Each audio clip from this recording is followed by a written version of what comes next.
I'm photographer David duChemin, and this is Vision is Better, a sometimes weekly podcast about the craft and art of photography. Welcome here.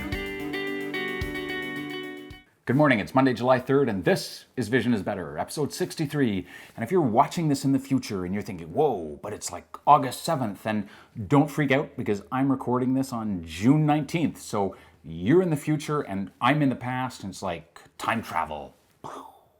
So glad I came back to you guys. I stalled out after episode 50-something, kind of lost my motivation and inspiration. Then one day I thought, hang on a sec, that's the same crap I'm always after others about, so here I am.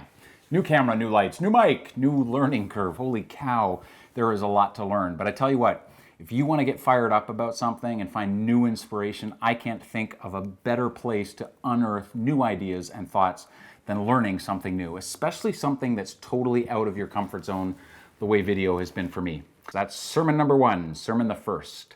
So I wanted to answer a couple questions today because back in episode 55, I asked you to lay it on the line for me. Tell me your fears and your struggles where your craft is concerned. And here are two of those. Number one, how do you work a scene and come away with more than just the obvious shots?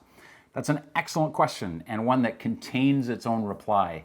You work the scene. You go deeper, you stay longer, you go back again and again. You make a ton of sketch images, then you look at those images and ask what works and what doesn't. And if the gods are good to you, no one will ever see the sketch images. You let your curiosity out to run wild. You ask a lot of questions about the scene, like where are the contrasts and what is the light doing? Is there a story that I'm not seeing here at first glance? In fact, I wrote an ebook about this very thing. It's called Making the Image, and I'm not trying to sell it to you, but I'll link it in the show notes below because I really do believe we make a photograph. It's not just pressing the button. You show up, you look, you experience, you see it from every angle. The obvious shots are the obvious shots and the low-hanging fruit because they're obvious, because it's so easy not to scratch the surface. But if you want more, you have to put in the time. That's sermon the second. And that brings me to my third sermon, sermon the third. And the second question, because they're related, how do I learn to see differently?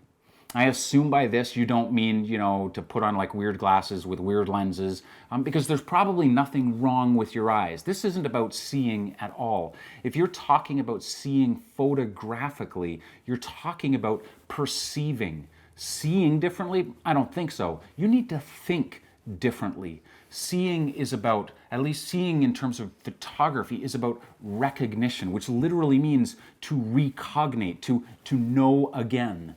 If you photograph backlight a lot and you get really intentional about learning how to use backlight really well, if you photograph lines and shapes and the effects of light and learn how to use them in your photograph really well, if you learn how to use shadows and reflections and great moments and juxtapositions, if you photograph them a lot and learn from them, you will increasingly recognize them when they are there. You'll turn around a corner, you'll go, oh my God, look at the lines, look at the shapes, because you photographed lines and shapes. You recognize them. And you'll have played enough with them to know what a change of lens will do to them, or what one shutter speed or aperture will do to them, or a change in perspective. So how do you learn to see differently, to think differently? You do the work. You be intentional. You study visual design more than you study your camera manual or the latest specs from Nikon. You go out and intentionally work with those materials. No one masters ceramics without mastering both the clay and the wheel. For us, the wheel is the camera, and you have to master the craft, at least progressively. On an ongoing basis, you learn your camera. But the clay, our materials as photographers, those are the elements of visual design, and it comes with time, but you've got to be intentional about learning it. Problem is, we all think we're out there photographing landscapes or streets or bears or whatever. We aren't. Those aren't our materials. Our materials are line and shape, contrast, light and its effects, moments. And we aren't mastering them because we don't even know them by name. You don't compose differently for landscapes or bears or streets or weddings.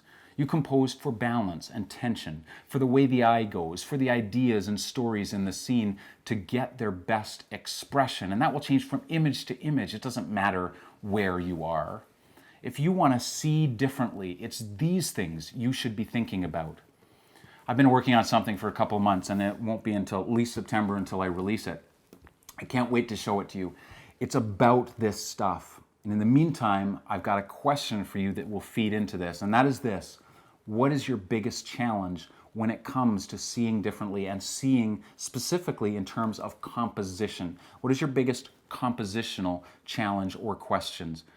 Put it in the comments below. The best comment with the toughest question will not only get their question answered, I'll send you a signed copy of my new book, The Soul of the Camera. The Soul of the Camera.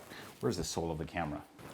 I will send you a signed copy of my new book, The Soul of the Camera, and I will send it with gratitude and love, especially the love. Thank you so much for joining me. Please like the video if you like it. Hit subscribe if you're not already a regular, and we'll see you next time. Remember, gear is good, but vision's better. Now, get out there and go make something beautiful. We'll see you next time.